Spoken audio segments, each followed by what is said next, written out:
Olá, meu amigo, minha amiga, paz seja convosco. Estamos aqui para mais um vídeo, o segundo vídeo da sequência Reforma Protestante, tá? O primeiro vídeo nós fizemos uma introdução sobre quem foi Martinho Lutero, contamos a introdução sobre a sua vida. Esse segundo vídeo nós vamos tratar sobre o deflagrar da Reforma Protestante. Bom, vamos lá. A Reforma Protestante teve seu ponto de partida no dia 31 de outubro de 1517, quando Martinho Lutero protestou doutrinariamente contra a Igreja Católica Apostólica Romana, fixando as suas 95 teses na porta da Catedral de Wittenberg. Quando Martinho Lutero fez isso, ele não tensionava um cisma, uma divisão, um racha, uma rebelião, uma saída em massa da Igreja Católica Apostólica Romana. Mas, segundo o historiador Justo Gonzalez, ele tensionava um debate acadêmico, a fim de reparar alguns abusos que vinham sendo cometidos pela Igreja. Ele fixou as teses em latim. Latim não era a língua do povão, gente. Latim era a língua do clero. Então, se ele quisesse uma rebelião, ele teria fixado essas 95 teses em alemão. Todavia, alguém mal intencionado viu as 95 teses em latim, ficou impressionado e publicou em alemão. E aí, meu amigo, ao traduzir para a língua alemã, a língua da época, a notícia correu por toda a Alemanha como um rastro de pólvora, de maneira que reverberou a notícia por toda a Europa e chegando até Roma, o Papa Leão X. Portanto, a Reforma Protestante ela aconteceu meio que de forma acidental, mas eu creio que fazia tudo parte de um propósito divino. A Alemanha naquela época não tinha o nome de Alemanha, tá? Mas era conhecida como Sacro Império Romano Germânico, tá bom, gente? Então, a Alemanha é posterior. A Igreja e o Estado estavam intrinsecamente ligados, pois a religião sempre foi uma forma de unificar o império. Isso, a Idade Média quase toda aconteceu isso. A Reforma Protestante trouxe um impacto extraordinário naquela época. A Europa estava empolvorosa com a notícia de um simples monge alemão, professor universitário, que havia desafiado com argumentos brilhantes a poderosa e imponente Igreja Católica Apostólica Romana. Dito isto, Martinho Lutero foi o grande deflagrador da Reforma Protestante. Todavia, ele não foi o fomentador dela. O fomentador da Reforma Protestante foi um humanista chamado Erasmo de Roterdã. Humanistas eram os intelectuais da época. Os escritos do famigerado Erasmo de Roterdã já estavam bastante difundidos na Europa. O humanista Erasmo de Roterdã já vinha denunciando os abusos da igreja por meio dos seus escritos. E ele já havia tonificado que a Igreja Católica precisava de uma reforma. Mas Erasmo, como Lutero, não tensionava uma revolta, uma debandagem, uma evasão da Igreja Católica Apostólica Romana. Na verdade, ele tensionava uma reforma doutrinária. Ele queria que a Igreja retornasse à palavra de Deus, mas o tiro saiu pela culatra. E com o deflagrar da Reforma Protestante na Alemanha, inspirada nos escritos de Erasmo de Roterdã, o mesmo Erasmo de Roterdã foi pressionado pela Igreja Católica Apostólica Romana a se pronunciar, a se posicionar acerca do cisma. Mas Erasmo se declarou católico e não protestante. Irônico, né, gente? Por muito tempo, Erasmo de Roterdã foi considerado pelos protestantes como um covarde que não pôde se posicionar sobre as suas próprias convicções. Ele fomentou a reforma e ele mesmo amarelou no momento mais importante. Todavia, a história diz que Erasmo era moderado, era pacífico e não era impetuoso como Martinho Lutero, como Zwinglio e como Calvino. Como já foi mencionado anteriormente, Lutero não tensionava criar um racha, uma evasão, uma saída em massa da Igreja Católica, mas promoveu um debate acadêmico. Mas, infelizmente, as consequências das suas denúncias tomou uma proporção muito maior do que ele imaginava. Eu digo infelizmente porque Lutero passou a ser perseguido implacavelmente por causa da sua visão. Afinal de contas, Quem era esse insigne monge alemão, professor universitário, que incendiou o império e concomitantemente a Europa com argumentações tão bem articuladas, desafiando a imponente Igreja Católica Apostólica Romana? Esse cara fez muito barulho, viu, gente?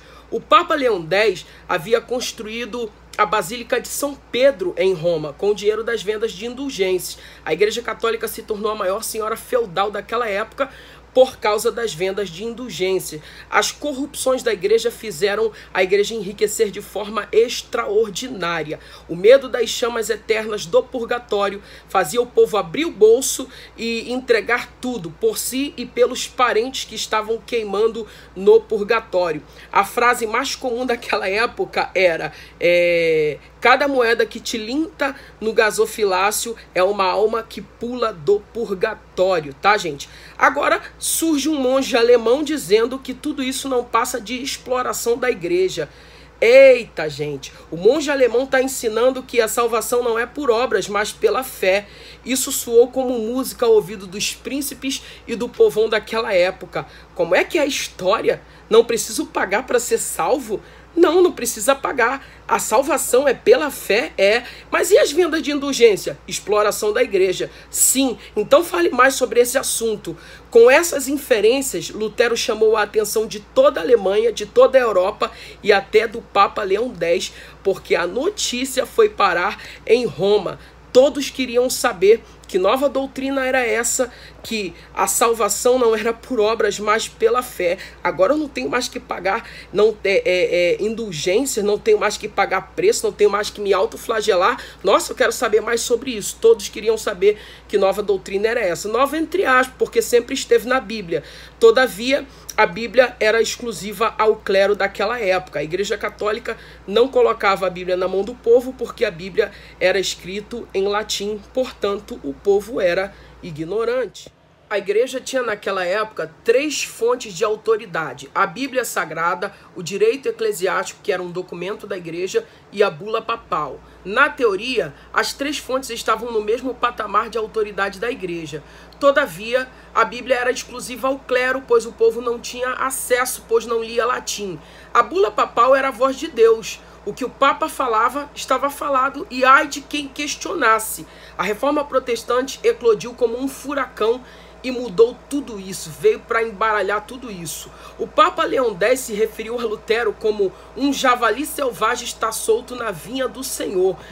Lutero estava deixando o Papa Leão X louco da cabeça, pois o insigne monge desarticulou um infrangível esquema de corrupção com argumentos irrefutáveis. O cara não era fácil não, meu amigo. Ninguém vencia um reformador no debate. Lutero atacou veementemente a autoridade da igreja, a ponto de, em 1520, afirmar que um crente com a Bíblia na mão valia mais do que 100 papas. O cara era da pá virada. Nenhum homem, por maior que seja, está acima das escrituras. E é bom que isso fique bem afirmado aqui. Lutero ensinou que todos os crentes poderiam interpretar as escrituras, colocou a Bíblia na mão do povão e não precisavam de um sumo pontífice para falar com Deus, ou seja, não precisava de um intermediário. Lutero defendia a ideia de um sacerdócio universal, pois Cristo, o que Cristo efetuou na cruz do Calvário,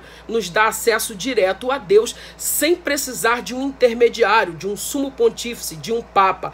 Cristo é o único mediador entre Deus e os homens. Lutero só preservou da Igreja Católica a tradição do batismo e da ceia. Diante de todo esse fuzuê, a igreja, o clero, na verdade, queria matar Lutero. Mas os argumentos do monge alemão agradavam muita gente grande. Portanto, Lutero era a menina dos olhos de Frederico, que era tio do rei da Espanha. A igreja não podia tocar porque o cara tinha costas quentes. Quando o imperador Maximiliano morreu, em 1519, Carlos V assumiu seu lugar com 19 anos de idade e ele tensionava unificar o império, e a reforma protestante de Martinho Lutero estava atrapalhando a unificação do império, porque a religião, de certa forma, ela une o povo. Logo, em 1521, Lutero teve que responder a Carlos V na Dieta de Worms, que era uma assembleia organizada pelo Sacro Império Romano Germânico, pessoal. É isso mesmo, Lutero foi levado para o castelo, colocaram diante dele todos os seus escritos e perguntaram: e aí, monge, você se arrepende de tudo que escreveu ou não? Ou vai continuar sustentando isso? A história diz que Lutero pediu um dia para pensar. Era muito esperto, era muito malandro, ele queria ganhar tempo, na verdade. Enquanto ele pede esse dia para pensar, a notícia vai se espalhando para os seus aliados. No dia seguinte, todo mundo reunido, ele afirmou a sua posição, sustentou tudo, é cabra macho, não me arrependo de nada. Eita, que camarada extraordinário é esse Lutero. Se Frederico não tivesse sequestrado Lutero e não tivesse escondido ele no castelo de Wartburg, certamente ele teria sido assassinado.